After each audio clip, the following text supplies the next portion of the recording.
selamat pagi bagi yang sudah bangun pagi. Selamat bergabung bersama Bapak di pelajaran sosiologi kali ini.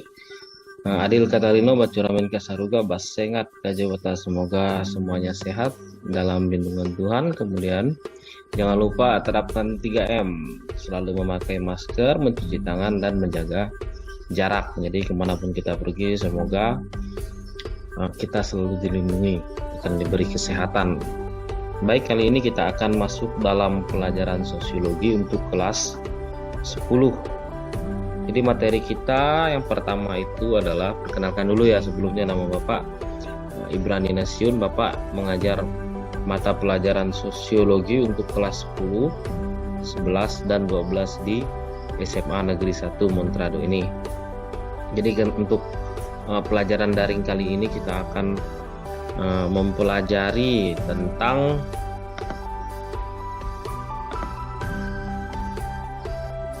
sejarah, perkembangan, dan konsep dasar sosiologi. Ini untuk materi pertama kita harus tahu dulu sebelum kita masuk ke pelajaran sosiologi. Kita harus tahu dulu pertama-tama, karena kalian masih baru pada saat SMP, mungkin umum ya kan, IPS terpadu tidak ada pembelajaran sosiologi, mungkin ada pun dia sedikit-sedikit. Di sini kita akan pelajari sosiologi itu apa sih sebenarnya sosiologi itu. Yang pertama yang harus kita tahu itu adalah sejarahnya dulu, sejarah perkembangan. Kemudian ada konsep dasar sosiologi yang akan dijabarkan oleh beberapa ahli, nanti akan kita bahas ya. Di sini kita lihat dulu tujuan pembelajaran kita. Apa tujuan pembelajaran kita kali ini?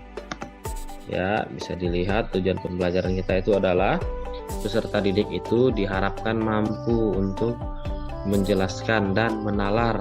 Menalar itu maksudnya mengerti, memahami, memasukkan ke alam pikiran sejarah, perkembangan, dan konsep dasar dari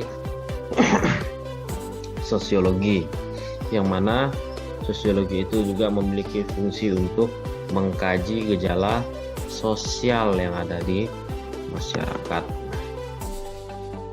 Oke, kita langsung saja. Yang pertama itu tentang sejarah perkembangan dari sosiologi. Ya, di sini kita lihat awal dari perkembangannya itu sosiologi lahir akibat dari adanya revolusi industri. Ada kecemasan dari banyak orang dari kalangan masyarakat itu tentang revolusi industri. Apa sih revolusi industri itu? Sebelumnya mungkin kalian sudah belajar di sekolah menengah pertama atau SMP. Apa itu revolusi industri? Revolusi industri itu Bapak jelaskan sedikit, itu adalah sama juga halnya dengan pengalihan dari tenaga manusia itu diganti dengan tenaga mesin. Jadi banyak sekali masyarakat yang terjun dalam pekerjaan itu tergantikan. Jadi banyak yang kehilangan pekerjaan akibat dari revolusi industri ini. Karena revolusi industri itulah banyak terjadi yang namanya eksploitasi tenaga kerja dan urbanisasi yang sangat besar. Eksploitasi itu maksudnya adalah peledakan, terjadi ledakan tenaga kerja dan urbanisasi yang sangat besar. Ini tentu menjadi gejolak dan menimbulkan berbagai macam konflik atau kecemasan. Di sini kita lihat ada peran dari ilmu pengetahuan. Bagaimana caranya agar ilmu pengetahuan itu memberi pengaruh terhadap gejolak-gejolak akibat revolusi industri itu. Muncullah dari sini yang namanya ilmu sosiologi, dari pengamatan para ahli itu tentang masyarakat masyarakat, ditanyakan satu-satu masyarakatnya, apa sih kendalanya, apa sih keluhannya, apa sih gejolak-gejolak yang ada di dalam diri kalian akibat revolusi industri ini. Ya, dari situ muncullah ilmu sosiologi. Ya, di sini kita lihat konsep dasar dari sosiologi. Ini dia konsep dasar, artinya sesuatu yang sudah sangat dasar yang harus kita pahami dalam pembelajaran sosiologi ini. Ini adalah poin penting karena ini yang menjadi dasar kalian untuk memahami materi sosiologi. Sosiologi itu adalah ilmu yang mempelajari hidup bersama dalam masyarakat dan menyelidiki, ini harus diingat nih, dan menyelidiki ikatan-ikatan antar manusia dalam kehidupan. Ruang lingkupnya apa-apa saja. Di sini kita lihat sosiologi itu mencoba mengerti sifat dan maksud hidup bersama. Apa sifat dan maksudnya? Apakah ada tujuan untuk hidup bersama? Cara terbentuk dan tumbuh dan berubahnya kumpulan-kumpulan manusia atau kelompok-kelompok sosial yang hidup bersama itu. Masih mengapa bisa terbentuk sebuah kelompok? Ini konsep dasar. Kemudian kita lihat juga para ahli. Para ahli ini juga menyimpulkan beberapa konsep. Di sini kita lihat Auguste Comte. Ini dia mukanya, Auguste Comte. Dia berpendapat bahwa sosiologi adalah ilmu yang mempelajari manusia sebagai makhluk yang mempunyai naluri untuk senantiasa hidup bersama dengan sesamanya. Jadi tidak bisa hidup secara individualis, jadi selalu hidup bersama antara satu dengan yang lain, itu saling ketergantungan. Jadi kita harus saling berdampingan antara hidup itu. Tidak mungkin orang itu bisa hidup sendirinya, tidak. Tetap dia memerlukan bantuan dari orang lain. Kemudian ada juga pendapat dari Emil Durkheim, salah satu sosiolog juga. Ini berpendapat bahwa sosiologi adalah ilmu yang mempelajari tentang fakta sosial. Fakta sosial itu apa-apa saja, dimulai dari cara bertindak, berpikir, dan berperasaan yang berada di luar individu, serta mempunyai kekuatan memaksa dan mengendalikan. Ini fotonya.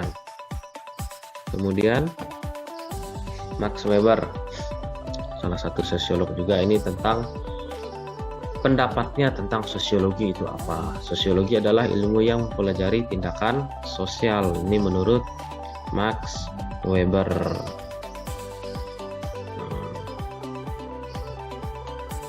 Kemudian ada Pitirim A. Sorokin. Pitirim A. Sorokin ini menyimpulkan sosiologi itu memiliki 3 ilmu. Yang pertama itu adalah hubungan dan pengaruh timbal balik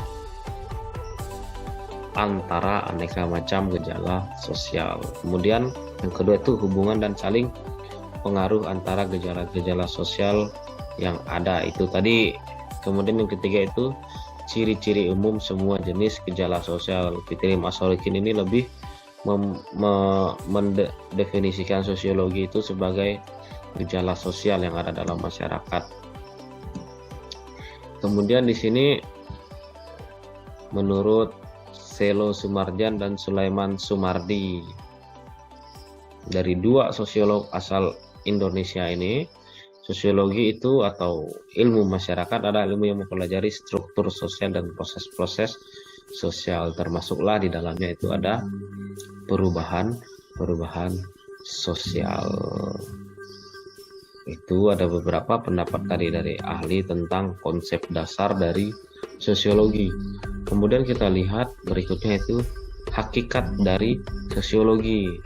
Sosiologi itu termasuk ilmu sosial. Sosiologi juga termasuk ilmu pengetahuan yang kategoris. Maksudnya kategoris ini tertentu,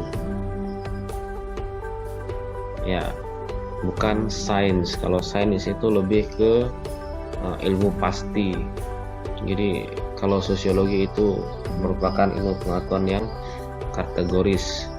Kemudian sosiologi juga adalah ilmu pengetahuan murni atau pure science, bukan ilmu pengetahuan terapan atau applied science. Kemudian objek kajian dan pokok kajian dari sosiologi itu adalah, sudah jelas objek kajiannya itu adalah tentang manusia, bagaimana cara manusia itu untuk hidup, itu kajian dari sosiologi. Kemudian untuk sosiologi sendiri itu mempunyai perbedaan dengan ilmu-ilmu lain. Sosiologi itu lebih fokus ke manusia, sedangkan ilmu-ilmu lain itu misalkan seperti matematika itu bisa dinamakan dengan ilmu terapan.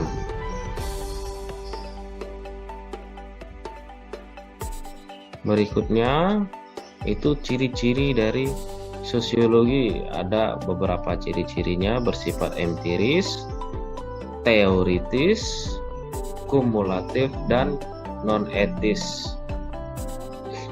Jadi untuk sifat-sifat itu tadi sudah ada penjabarannya di dalam modul. Jadi nanti Bapak minta kalian mempelajari apa yang ada di dalam modul dan juga dipahami. Untuk modul nanti tolong modul itu dijaga, ditulis nama juga, tulis kelas kalian, kemudian kalau bisa diberi sampul atau dikasih cover. Kemudian untuk tugas pembelajaran 1 ini Bapak minta kalian merangkum seperti yang sudah Bapak infokan di grup itu, merangkum materi kita yang kali ini dari sejarah tadi sampai ke ciri-ciri sosiologi ini. Jadi semua dirangkum dalam 1 atau 2 lembar buku halaman kalian. Jadi tidak perlu banyak-banyak, cukup ambil poin-poin penting saja di dalamnya. Jadi mungkin hanya sampai di sini materi kita kali ini. Untuk tugas di bawahnya itu nanti akan dikerjakan pada saat daring berikutnya. Jadi mohon kerjakan dulu rangkumannya untuk pertemuan untuk tugas daring kali ini. Jadi kalian cukup mengerjakan 1-2 halaman ringkasan. Untuk soal itu nanti akan dibahas minggu depan lagi ya. Ya, mungkin sekian dari Bapak. Sebelumnya Bapak ingatkan lagi, jangan lupa menerapkan 3M: mencuci tangan, memakai masker, dan menjaga jarak, karena itu protokol kesehatan untuk COVID-19. Jadi harus digencarkan lagi untuk memutus mata rantai penyebaran dari COVID-19 ini. Jadi sekian dari Bapak. Bapak ucapkan terima kasih bagi yang sudah menonton. Jangan lupa untuk pembelajaran kali ini tetap semangat. Ya.